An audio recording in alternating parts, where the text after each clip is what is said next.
Bueno, vamos a compartir la palabra de Dios. El título que le hemos colocado o el título que hemos puesto a esta enseñanza en esta mañana se llama Ortodoxia Muerta, y vamos a ubicarnos, vamos a ir a la Escritura, vamos a estudiar el día de hoy el Evangelio de Mateo en el capítulo 23. El Evangelio de Mateo, en el capítulo 23, vamos a estudiar hoy brevemente el versículo 2 y el versículo 3. Brevemente el versículo 2 y el versículo 3. Entonces habló Jesús a la gente y a sus discípulos, diciendo: en la cátedra de Moisés se sientan los escribas y los fariseos. Así que todo lo que os digan que guardéis, guardadlo y hacedlo, mas no hagáis conforme a sus obras, porque dicen y no hacen. Vamos a ver lo que la Escritura nos está enseñando en este momento.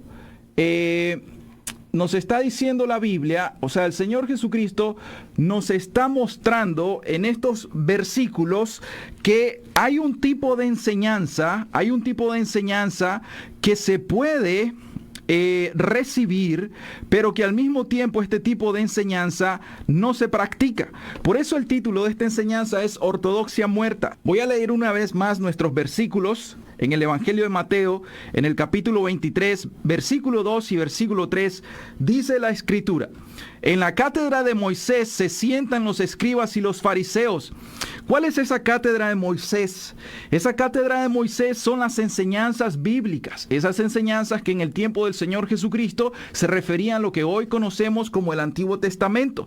Dice, en la cátedra de Moisés, o sea, en el Antiguo Testamento o en las Escrituras, eso incluye los 5 libros de Moisés, y también nosotros conocemos, ¿verdad?, que eso incluye todos los salmos, los profetas mayores o menores, etcétera. Aquí la enseñanza se nos dice, se están sentando en la enseñanza, en la cátedra, en aquellas doctrinas correctas que les enseñó Moisés al pueblo de Israel. Dice, en la cátedra de Moisés se sientan los escribas y los fariseos.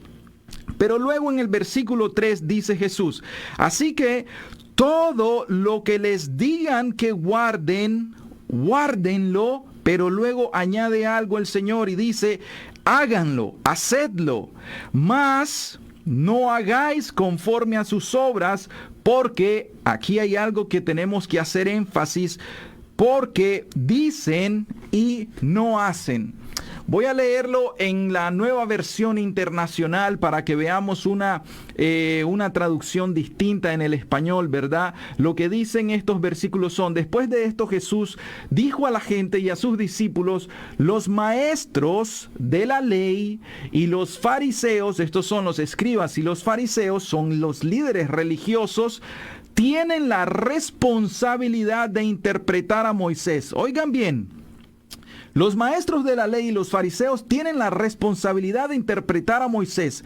Así que, luego les dice al pueblo, así que ustedes deben obedecerlos y hacer todo lo que les digan. Pero no hagan lo que hacen ellos, porque no practican lo que predican.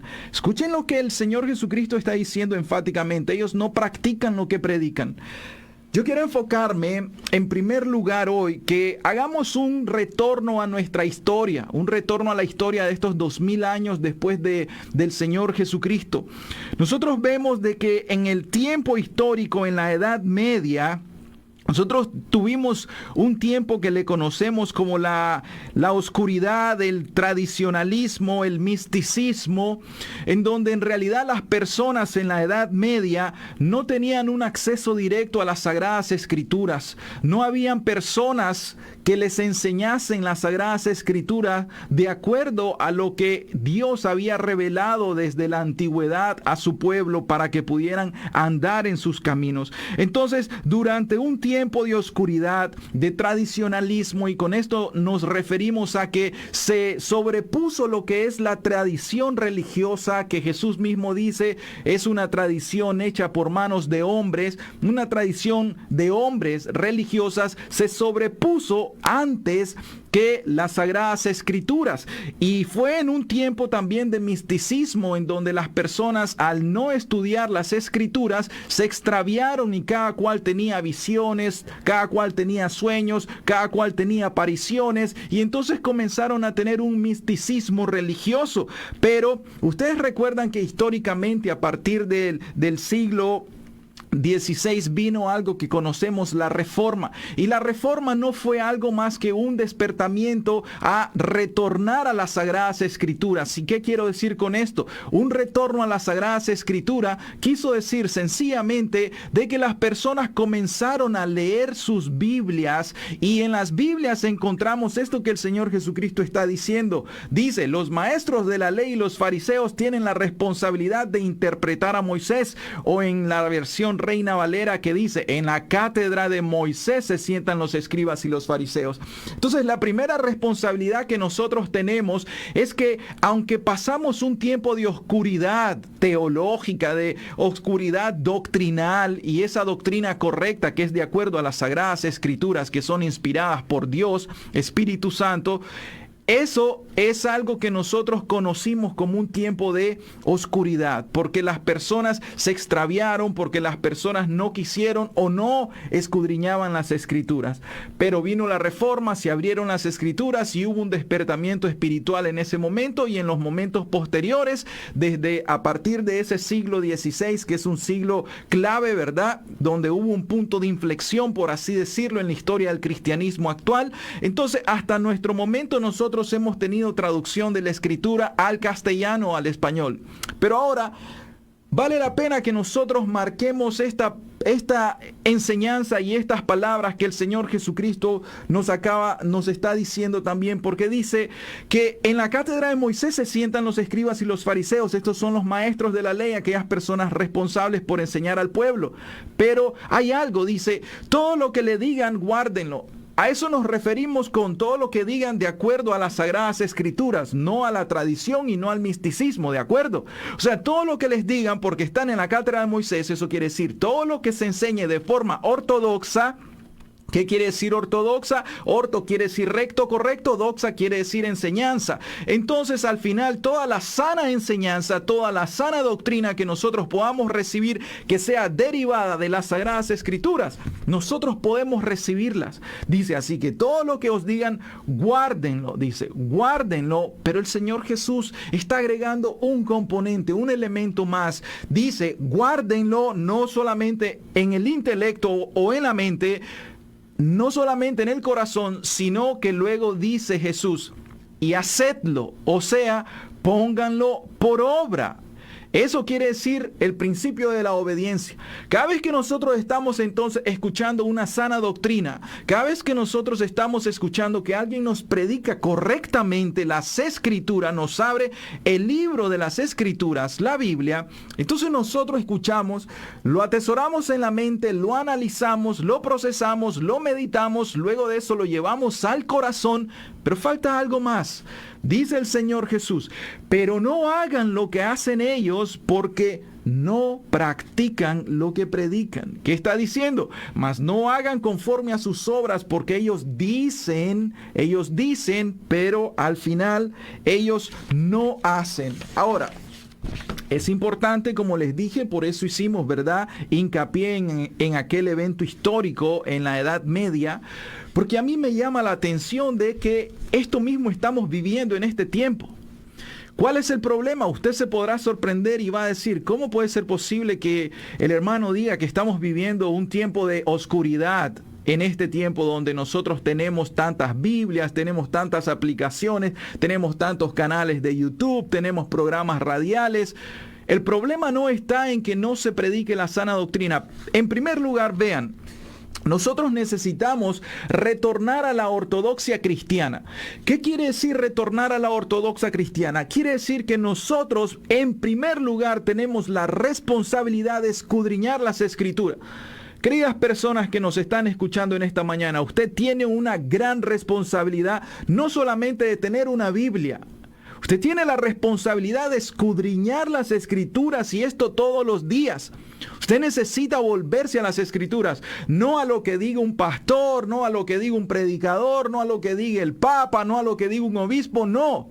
Usted tiene sus sagradas Escrituras en sus manos, ya está la traducción, esa es la palabra de Dios revelada a nosotros los hombres. Por lo tanto, usted necesita escudriñar de manera personal, individual, las sagradas Escrituras. Ese es un mandamiento del Señor Jesucristo.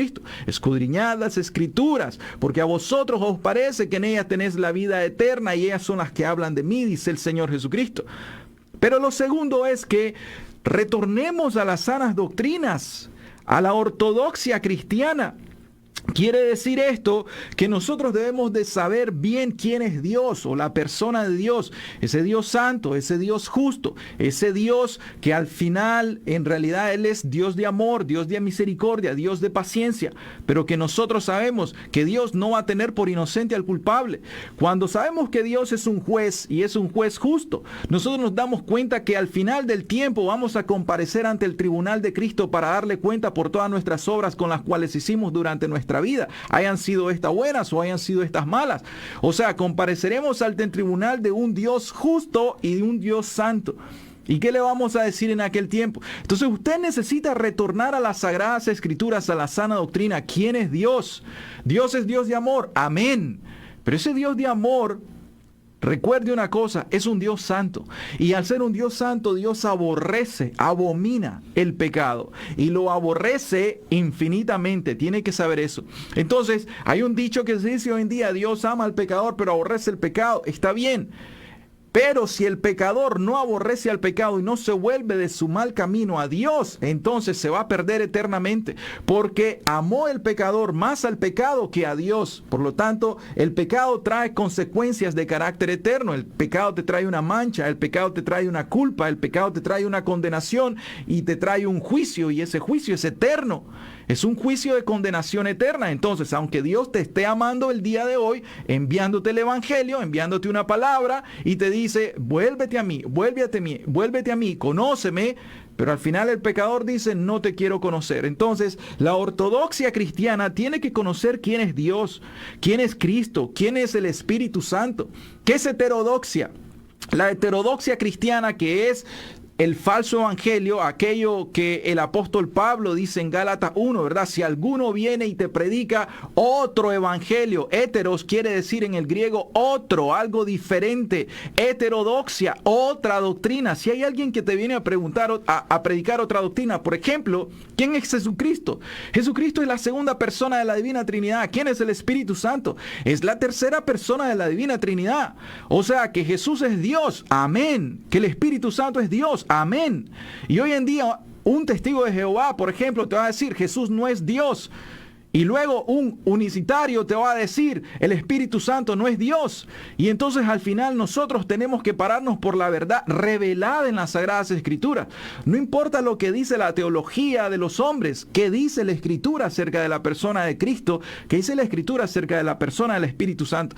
Entonces, retornemos a lo que es la ortodoxia cristiana. Las Sagradas Escrituras están llenas, por supuesto, de la verdad. Porque dice la Escritura: la suma de tu palabra es verdad. Ese es el nombre de este programa radial. Y luego dice el Señor Jesucristo: santifícalos en tu verdad. ¿Por qué? Porque tu palabra es verdad. O sea, que la verdad nosotros no la vamos a encontrar en el culto, en el templo. La verdad está en las Sagradas Escrituras que Dios nos ha revelado. Amén.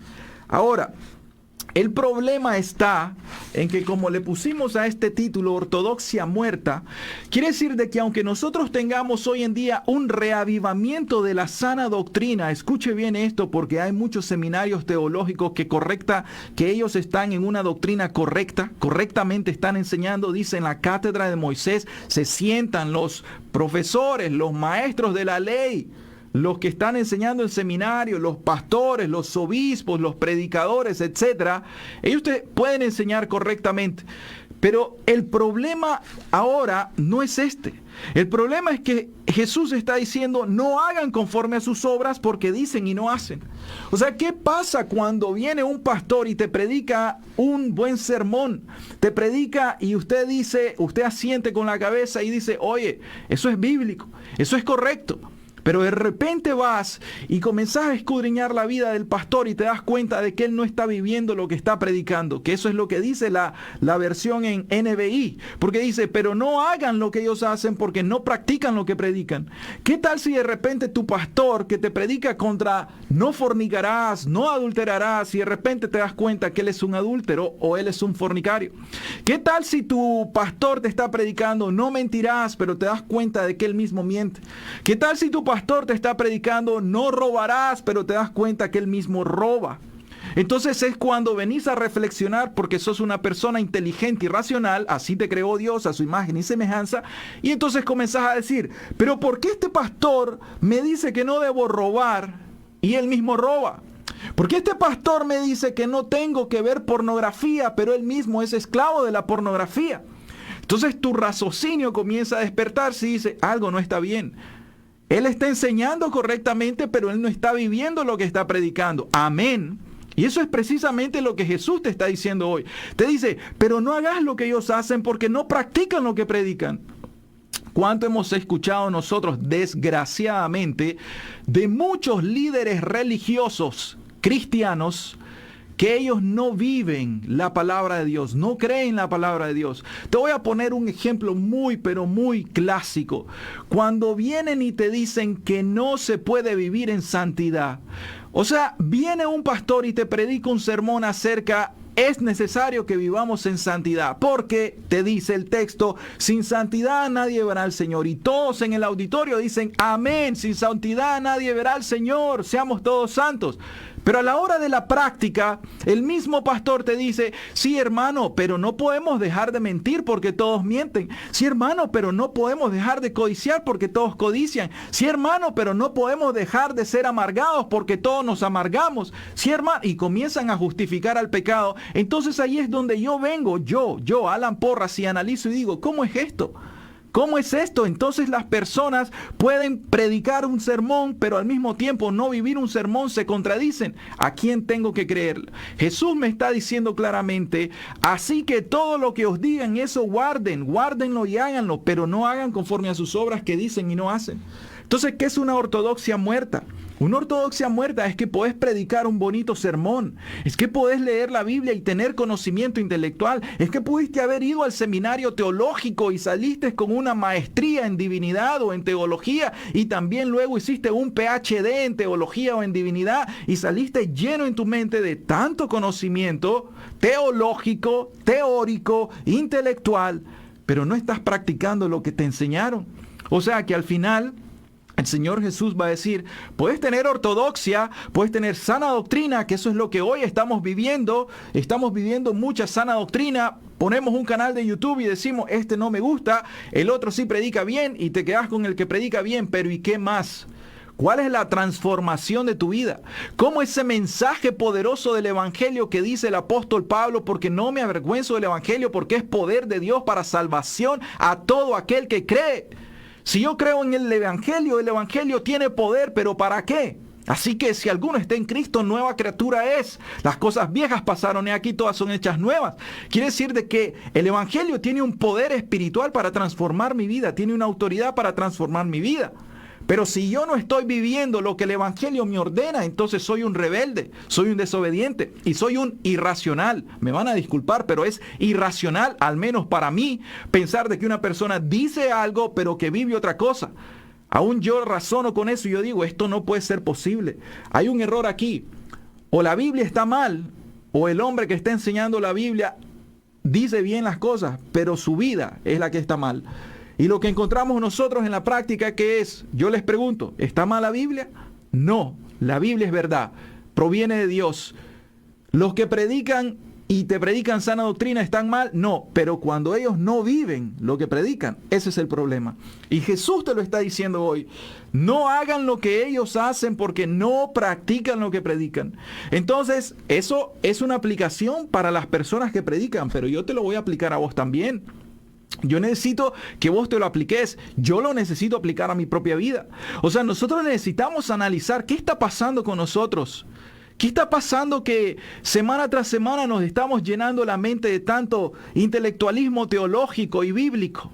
¿Y qué pasa si estamos adquiriendo sana doctrina? pero ¿por qué mi vida no cambia? ¿Por qué sigo esclavizado al pecado? ¿Por qué sigo pecando? ¿Por qué sigo en la práctica de pecados? Y sepan una cosa, la Escritura dice que los que han nacido de Dios, dice el apóstol Juan, y yo le creo, porque es inspirado por Dios, dice, los que han nacido de Dios no practican el pecado. Y luego te dice, ¿por qué? Porque el pecado es del diablo. Porque el que practica el pecado no ha nacido de nuevo.